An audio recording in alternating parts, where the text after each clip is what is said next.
Dinosaur বিলুপ্ত হওয়ার পর পৃথিবীতে কি ঘটেছিল?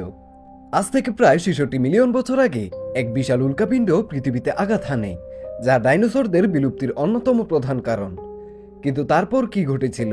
কিভাবে পৃথিবী আবার প্রাণ ফিরে পায়? আসুন আজ সেই গল্পটাই জেনে নেই। বিজ্ঞানীদের মতে ইউকাটান উপদ্বীপে ১০ থেকে ১৫ কিলোমিটার চওড়া এক বিশাল উল্কাপিণ্ড আঘাত হানে। এর ফলে ১০০ মেগাটনেরও বেশি শক্তির বিস্ফোরণ ঘটে, যা কয়েক সেকেন্ডের মধ্যে ভূপৃষ্ঠকে জ্বালিয়ে দেয়। ভয়ানক দাবানল, সুনামি এবং ভূমিকম্প শুরু হয়। ধুলো, গ্যাস আর ছাই মিশে সূর্যালোককে আটকে দেয়। উল্কাপিণ্ড আঘাতের কয়েক মাস পরেই পরিবেশ বিপর্যস্ত হয়ে পড়ে। গাছপালা মারা যেতে শুরু করে, কারণ সূর্যের আলো পৌঁছাতে পারছিল না। খাদ্য সংকটের কারণে প্রথমে তৃণভোজী প্রাণীরা মারা যেতে থাকে, এরপর মাংসাশী প্রাণীরাও বিলুপ্ত হয়। প্রায় ৭৫% জীবকুল একে একে বিলুপ্ত হয়ে যায়।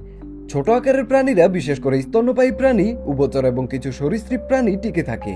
এদের বেশিরভাগই মাটির নিচে গর্ত করে লুকিয়ে থাকত, ফলে প্রচণ্ড ঠান্ডা ও খাদ্য সংকটের সময়ও তারা বেঁচে থাকতে পেরেছিল।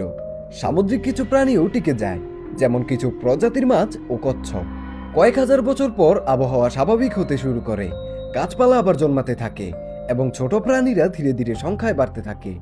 স্তন্যপায়ীদের মধ্যে যারা বেঁচে ছিল তারা ধীরে ধীরে বিবর্তিত হতে থাকে এবং নতুন নতুন প্রজাতির জন্ম হয়।